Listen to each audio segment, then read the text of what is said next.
No, yo te digo.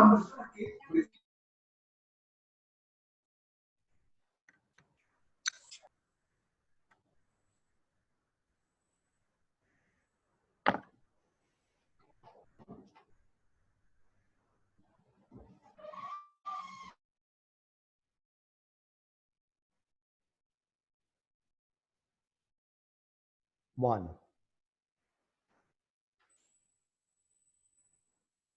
Siguen entrando. Pregunto, ¿cómo vamos? ¿Vamos bien? A ver, Sí, por ahora bien. disculpen que moleste, no es para alarmar. A ver, pero es muy difícil. A ver, esperen, no, paren un poco. Disculpen que moleste, no es para alarmar. Pero una amiga que cursa en Facultad de Derecho ya le están avisando que no van a utilizar la plataforma de Zoom, ya que están ocurriendo muchos problemas y robo de información, están pasando a utilizar Skype u otra plataforma. Si quieren, junto unos mensajes que mandaron en casos, es fundamental que recomienden el no tener Zoom donde tengan información, documentación, tarjeta de crédito. Bueno, Florencia, te agradezco. Sí, efectivamente hay que tomar algunos recaudos.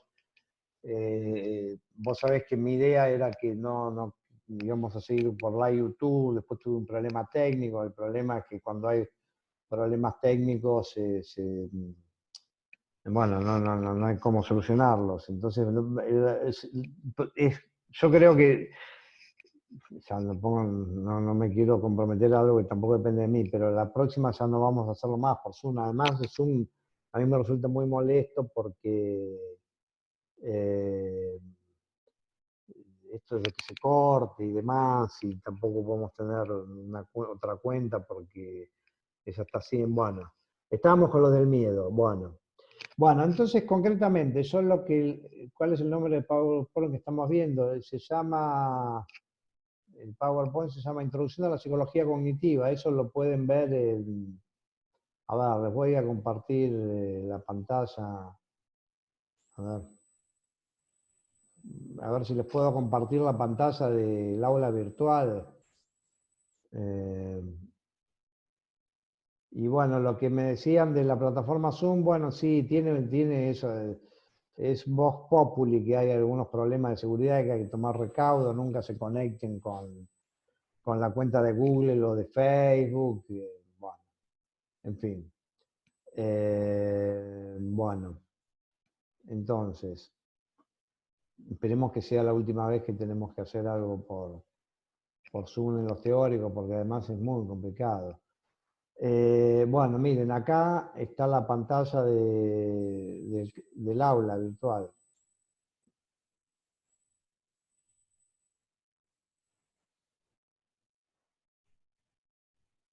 Bueno, perfecto. Entonces, me preguntan, acá estamos viendo lo que tenemos, lo de la clase de hoy, información sobre las clases teóricas A, el cronograma. Entonces, para la semana que viene, me atrasé un poquito, bueno, después ya nos vamos a poner al día. Para la semana que viene lean La mirada mental de Ángel Rivière, que sería la semana 3. Hoy estamos en la semana 2, estamos terminando con la psicología cognitiva. Bueno, bien. Después tenemos acá todos los videos de los teóricos A que van a YouTube, están en YouTube. Les voy a responder a todos los mensajes, discúlpeme que no les pude responder. Bueno, psicología cognitiva, objeto, método de problemas, introducción a la psicología. Eso es lo que es el PowerPoint que estamos viendo ahora. Después, bueno, tienen algunos videos. Para la semana que viene, Leador Rivière, La mirada mental, y hay un PowerPoint que es teoría de la mente, que está acá, lo pueden ver acá también, ese PowerPoint. Bueno, acá hay unos videos, bueno, en fin. Dejo de compartir esta pantalla. Vamos a compartir entonces la pantalla esa con la que estábamos hablando del miedo. Bueno, entonces lo que decía es que el cognitivista cabal te invita al juego de Perdón,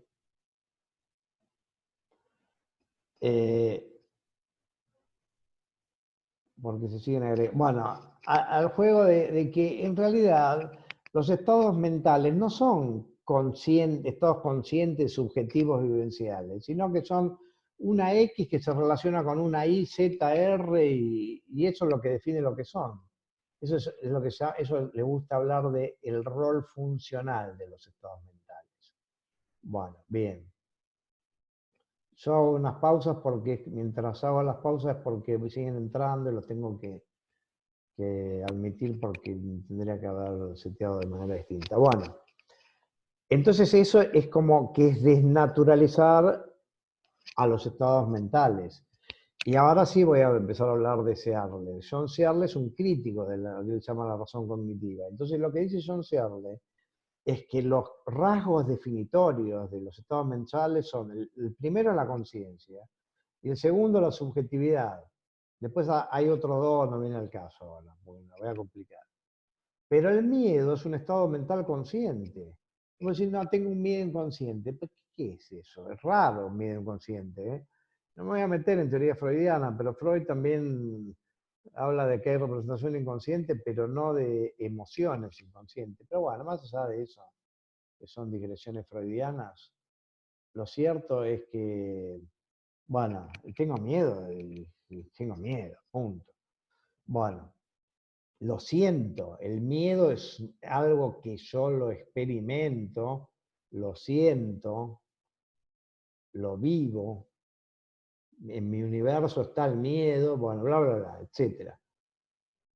Entonces Searle dice, el miedo es un estado mental consciente y subjetivo, porque me pasa a mí, yo tengo miedo, no es una entelequia anónima que anda ectoplasmáticamente por ahí, no, es algo que porta a un sujeto. Entonces, los estados mentales son conscientes y subjetivos. ¿Entendés? Eso es lo que dice Searle. Ahora, los cognitivistas dicen estas cosas con las que Searle no está de acuerdo. Entonces, bueno, ya vamos a hablar de John Searle. Pero les voy a mostrar un par de cosas más que vienen al caso, para que se entienda. Yo cuando cuento esto en las clases teóricas me miran muy raro. Les digo, ¿conocen un dicho que dice, medio raro esto, es una expresión inglesa? Yo digo, ojo, puede perderse lo que es relevante en aras de descartar lo irrelevante. Bueno, ven que hay un dibujo de un señor con un tacho de agua y un bebé, y está tirando el agua y también tiró el bebé. Cuidado, no sea, medio antipático el ejemplo, pero bueno, es un refrán, un dicho. No sea cosa que por querer tirar el agua sucia de la bañera terminemos tirando también al bebé. Proverbio de origen alemán, usual de Inglaterra. Describe a alguien que por negligencia, torpeza o atolondramiento pierde algo de valor al desprenderse de algo que no lo tiene. Bueno.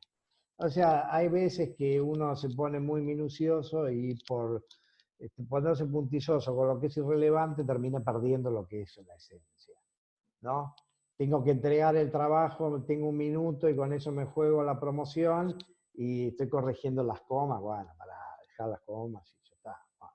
Implicancia. El conductismo, al haber querido eliminar el subjetivismo de la introspección, esto sería como el agua sucia de a ver, para un espíritu aséptico conductista que quiere todo preciso y yo qué sé, esto de la subjetividad como me mete ruido, ¿no?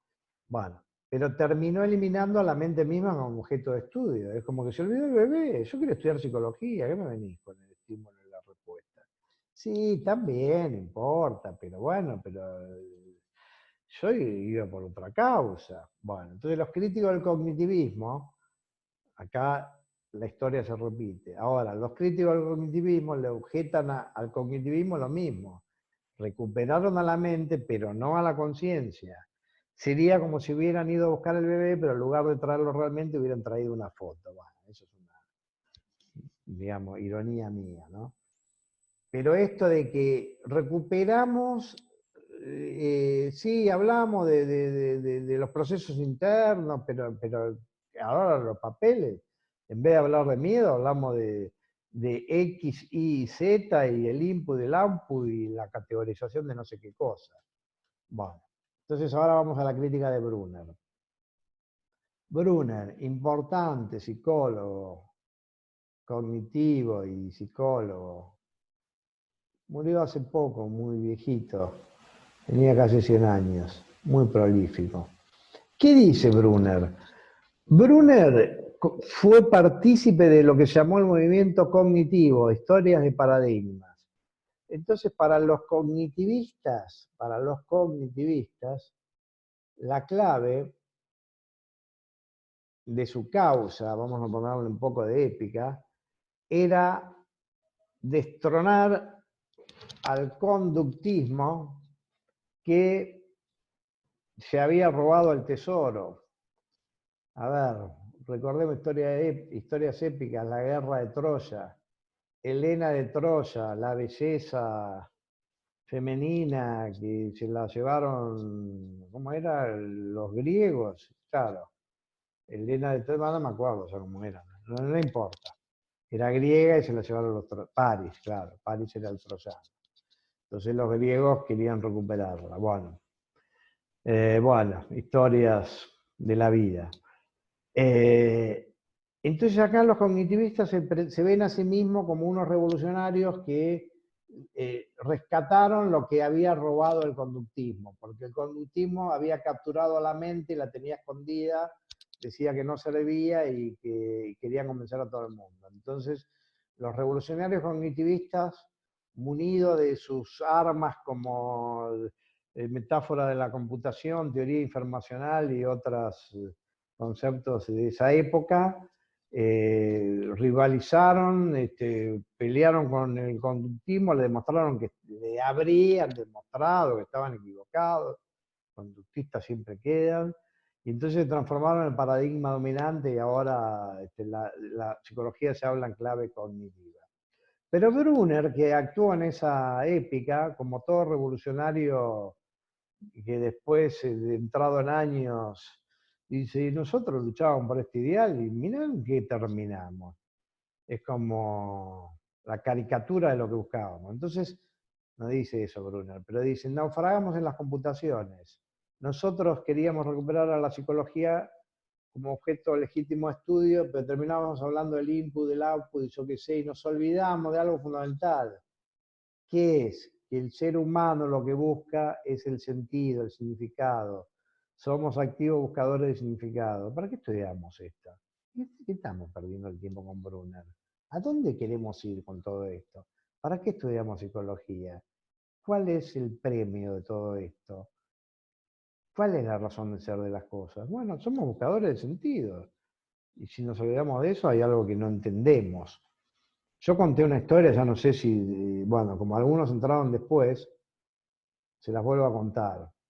Yo tenía una persona conocida que se había criado con un amigo, perdón.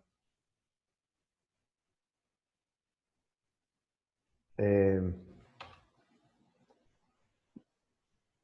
Acá me parece que hay un problema, porque no puedo... Ahí está. Perdón. Bueno, se había criado con un amigo que tuvo muchos problemas,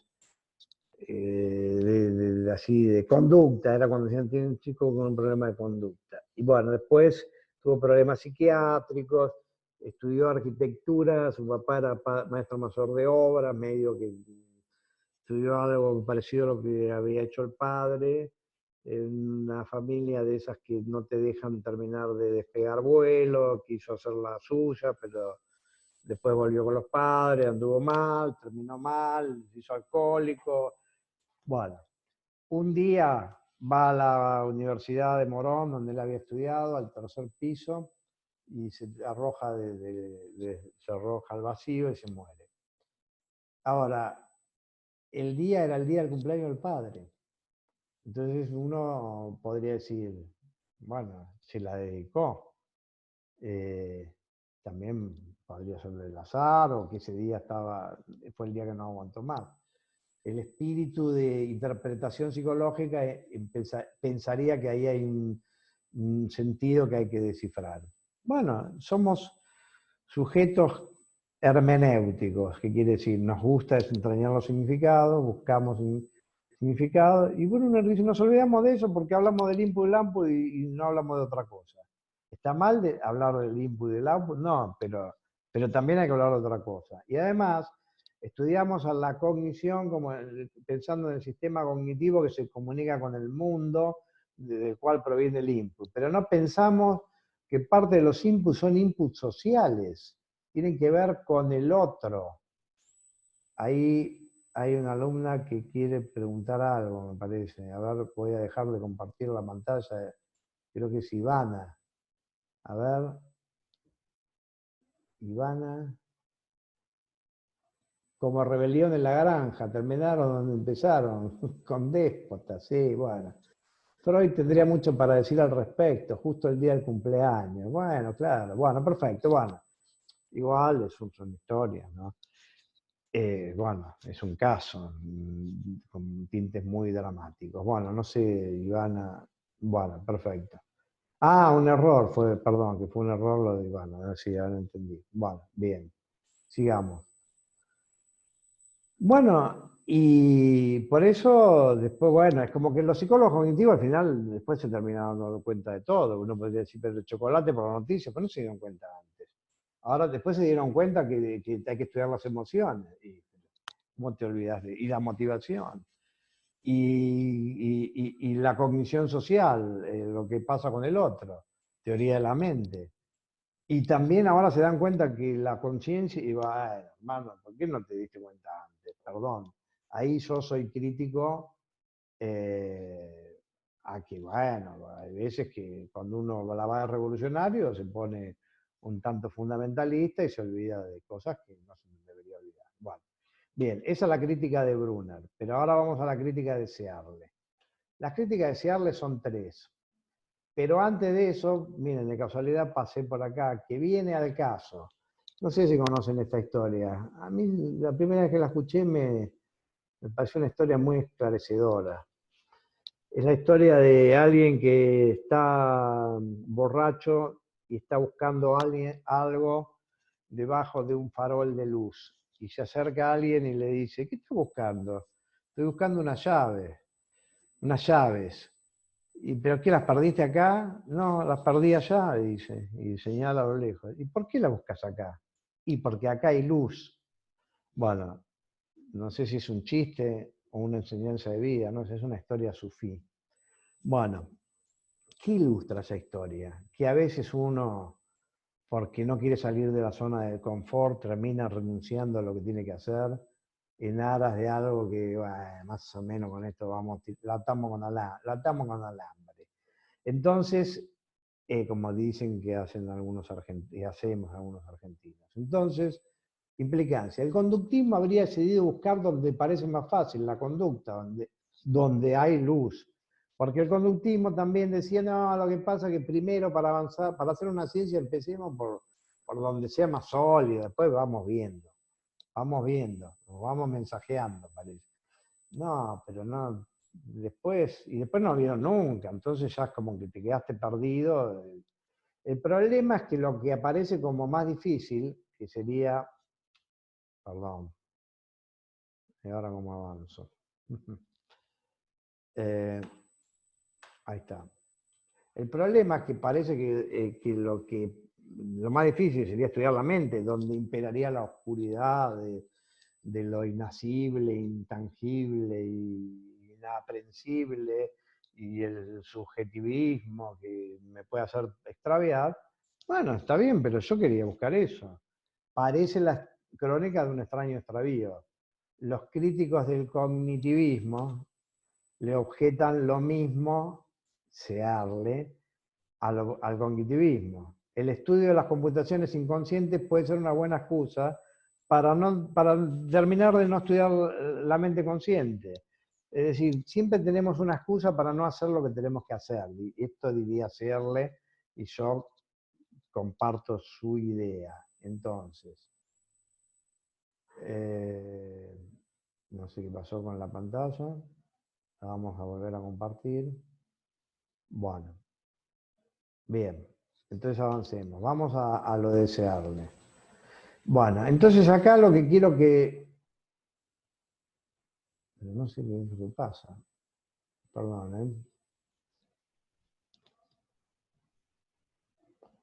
¿eh? No tiene más diapositivas. Voy a ver si recupero. Extravié la pantalla. Ok.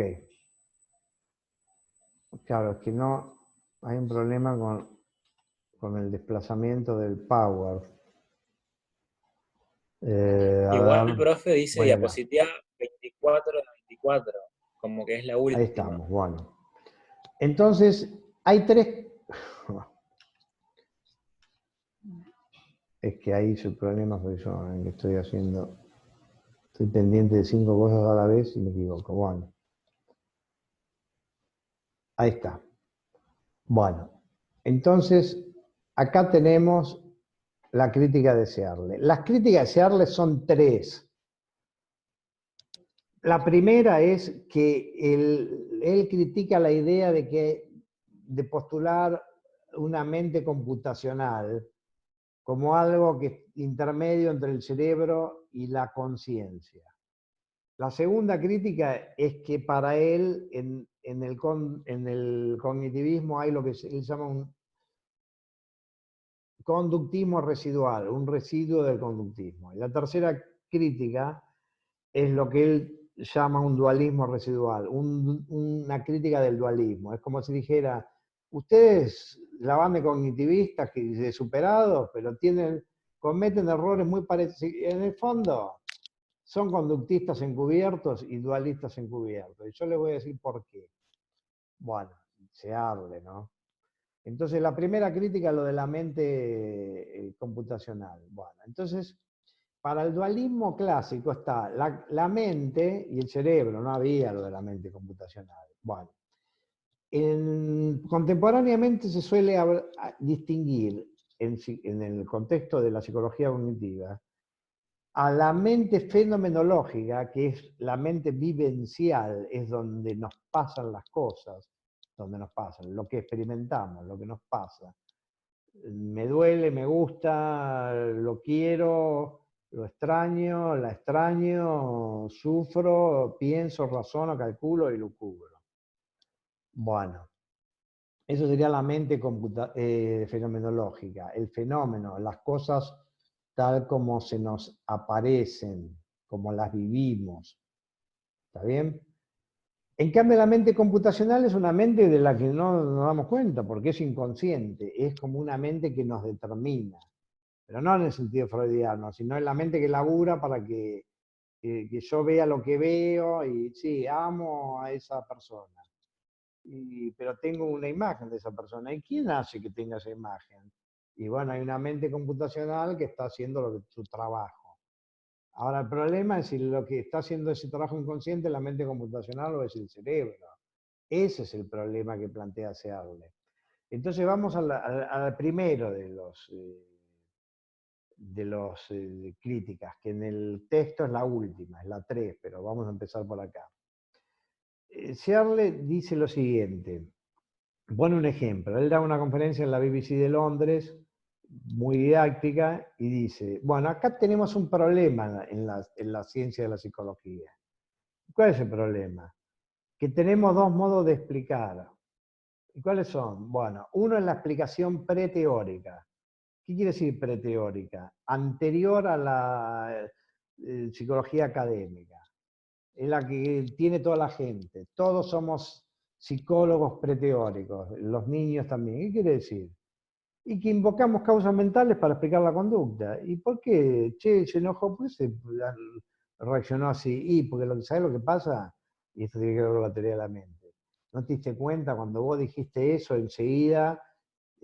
Puso esa cara, para mí que se acordó de lo que le habías dicho la otra vez, El tipo se emboló y como, bueno, hoy encima, como lo echaron del laburo, entonces uno empieza a hipotetizar lo que le pasa a esa mente para explicar la conducta. Es decir, uno está haciendo, digamos, hipótesis sobre la teoría de la mente del otro. Esto se llama teoría de la mente después, de la clase que viene. Bueno.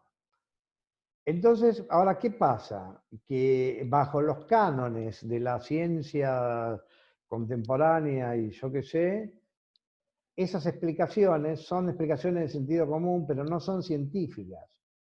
Entonces yo puse este ejemplo. Supongamos que nos preguntamos, un ejemplo neutral, no quiero bajar línea ni hablar del tema de política, porque lo menciono porque él pone ese ejemplo. Dice, supongamos que fulano de tal votó por los conservadores, en Inglaterra debieron estar los conservadores y los laboristas, creo que son, los laboristas, no sé, bueno. Entonces supongamos que acá decimos, ¿y este por qué votó por Macri? Y bueno, porque pensó que tal y tal cosa, bueno, depende de quién sea el que opina, dirá por esto, esto y lo otro.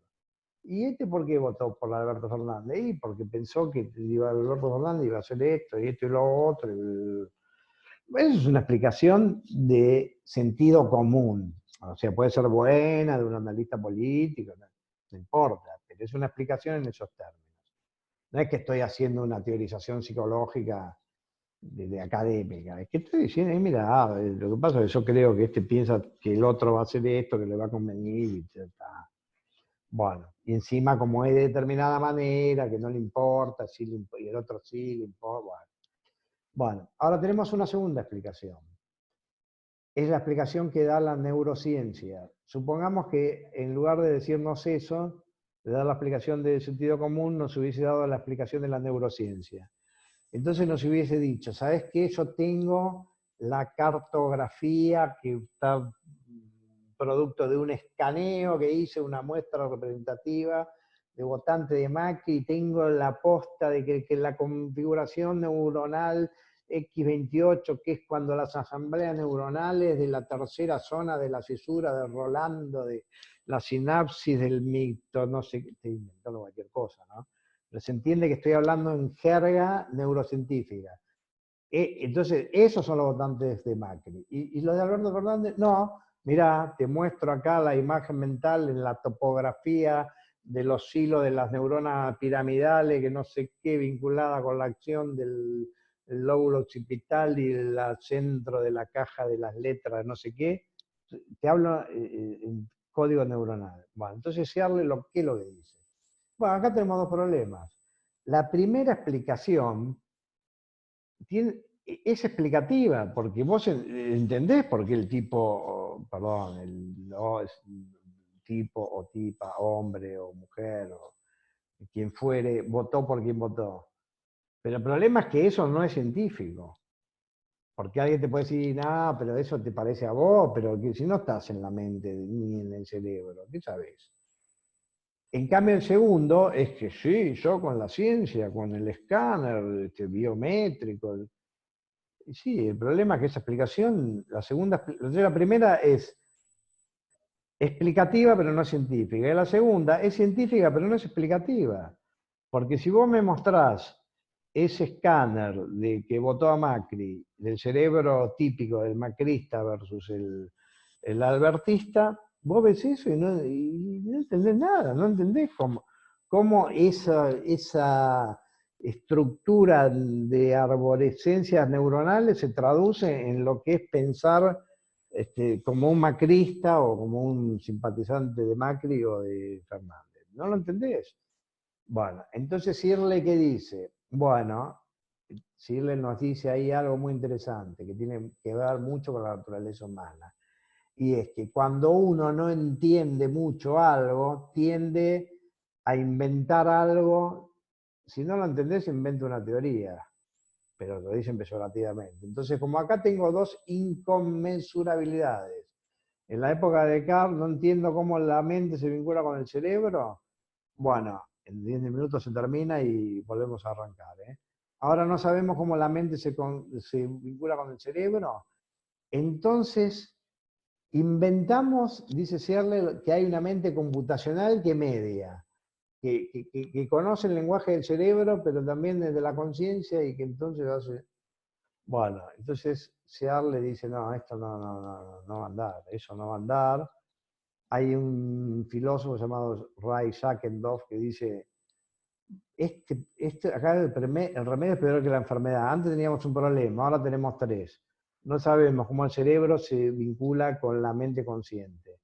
Pero tampoco sabemos cómo el cerebro se vincularía con la mente computacional y tampoco sabemos cómo la mente computacional se vincula con la conciencia.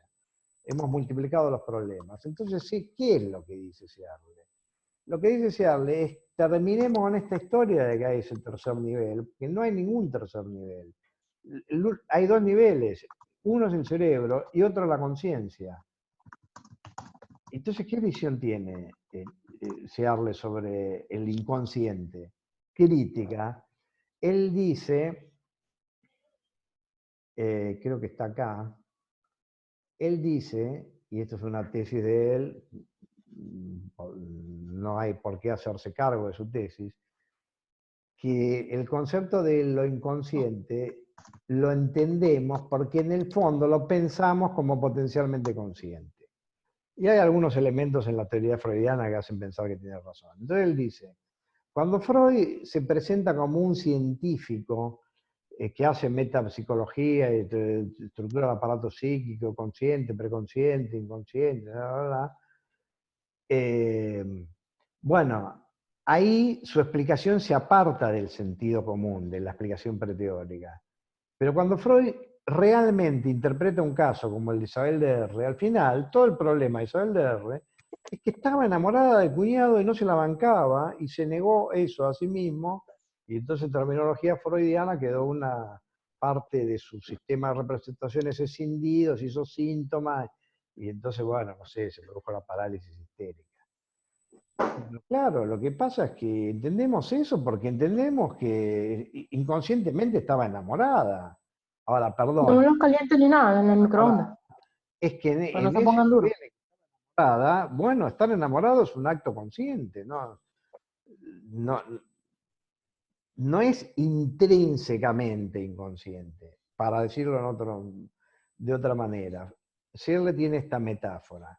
Supongamos que uno va a un sótano que está todo oscuro. Y bueno, obviamente no ve las cosas que hay, pero las cosas están. Ahora, si vos tenés una linterna, iluminás esas cosas y ahora son lo que son. Las ves como las ves. Entonces dice, con la mente inconsciente pasa lo mismo. En realidad, tenemos esa idea, pero solamente la entendemos porque pensamos que podríamos prender la luz y revelar que en el fondo Isabel de R está enamorada. Y eso sería, y revelaríamos la conciencia que le es oculta. O sea, en una palabra, es la teoría de que lo inconsciente no es más que una conciencia oculta a una conciencia, digamos, oficial o la de la fenomenológica o como les guste llamarla. Entonces ahí la pregunta es, pero por ejemplo, todos los hechos de mi memoria que en este momento no están actualizados, después vamos a ver esto con el concepto de memoria permanente consciente, pero bueno, qué sé yo, la capital, Groenlandia, no estaba pensando en Groenlandia, pero yo sé que eso está en mi mente. Ahora, cuando yo no estaba pensando en Groenlandia, que sería en términos freudianos, Groenlandia estaba en mi preconsciente. ¿Groenlandia era un estado mental o era un estado de mi cerebro? Entonces Searle diría que en realidad los estados mentales conscientes, los estados mentales per se es cuando están conscientes. Ahora, cuando no están, no es que existen en un limbo inconsciente, es que son estados cerebrales que potencialmente codifican cuando en determinadas interacciones una conciencia, es decir, que cuando hacen ciertas operaciones y funciones, ahí emerge la conciencia. Pero cuando no la hacen, no hay estados mentales inconscientes, latentes o inconscientes computacionales que hacen de la suya, están ahí laburando. El único que labura es el cerebro, diría Searle. Bueno, podemos estar de acuerdo o no. Bueno, Ahora, pero la crítica es esa. Para él es innecesaria la postulación de ese tercer nivel. Bueno, ahora vamos a ver, esto se va a cortar, pero para ir redondeando, yo ahora les voy a compartir otra pantalla con otro PowerPoint que después lo voy a subir para que veamos las críticas de, bueno, pero lo acusa también al cognitivismo, perdón, a ver si no estoy compartiendo. Al cognitivismo también, ahí está, Searle lo acusa de, perdón, al cognitivismo de cognitivismo residual y dualismo residual. Entonces acá tenemos a Brunner, a Searle y a Alan Turing. Alan Turing, bueno, lo conocen, algunos habrán visto la película, es el padre de la ciencia de la computación, es el que inventó el concepto de programa de computación parecido como lo conocemos actualmente. Bueno, y acá tenemos los experimentos imaginarios, el de Turing y el del cuarto chino. Entonces, vamos a ver el de Turing. ¿Y Turing qué era lo que decía Turing? Turing escribió un libro técnico, no era técnico, pero con un afán técnico. Él quería que la inteligencia artificial avanzara. Era una mente brillante. Y entonces dijo, bueno, ¿puede pensar una máquina? ¿Puede ser una máquina inteligente? Bueno, qué sé yo, algunos me dirán que sí, que no, cada uno tendrá sus razones. Pero yo quiero hacer que esta pregunta sea operativa para que entienda lo que quiero decir. Él lo que quería era que la inteligencia artificial avanzara. Entonces, se valió de lo que se llama el juego de imitación, que es un juego de salón. ¿En qué consiste? Juega una persona, hay un hombre y una mujer, se esconden en dos habitaciones diferentes, y yo tengo que adivinar quién es el hombre y quién es la mujer. Cuando yo era chico había un programa en televisión que se llamaba ¿Quién es quién? Había uno que era el real, que era un taxista, y los otros eran simuladores, y entonces como que se hacían los taxistas y el participante, que era un invitado artista, tenía que adivinar quién es quién por las preguntas que le hacían y las respuestas que le hacían, a ver si las hago pisar el palito. Entonces, en el juego de imitación el hombre, no importa quién, no, el hombre tiene que hacer que digamos, el observador gane, y la mujer lo tiene que hacer confundir. Entonces la mujer, cuando le preguntan cosas que podrían revelar que es la mujer, se hace pasar por hombre, y entonces, bueno, al final, ¿qué pregunta es crucial que uno le haría a una mujer que nos revelaría que, bueno, que es una mujer? Bueno, dejemos al lado todas las implicancias de otro orden que pueda tener el ejemplo. Turing lo que simplemente dijo, bueno, y si juega un humano contra una computadora, ¿podrá ahora el humano, a partir de las respuestas que da A y B, saber quién es la inteligencia real y la artificial?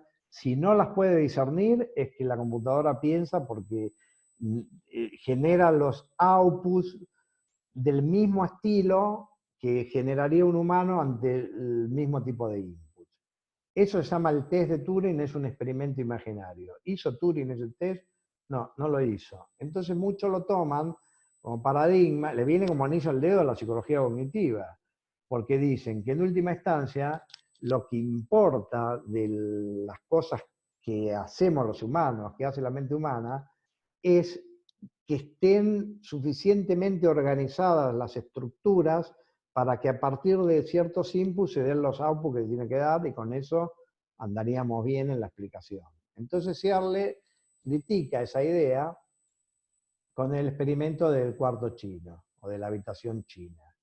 Entonces acá tenemos diferentes versiones. Bueno, en esta tenemos ahí, este sería Searle, acá hay algo como una canilla que sería el input, y como un, no sé, como un caño, que sería el output, y un libro de reglas. En esta otra versión, el libro de reglas, lo que vemos es que lo que devuelve son como garabatos chinos, que serían el output. Bueno, en esta versión, acá abajo a la izquierda,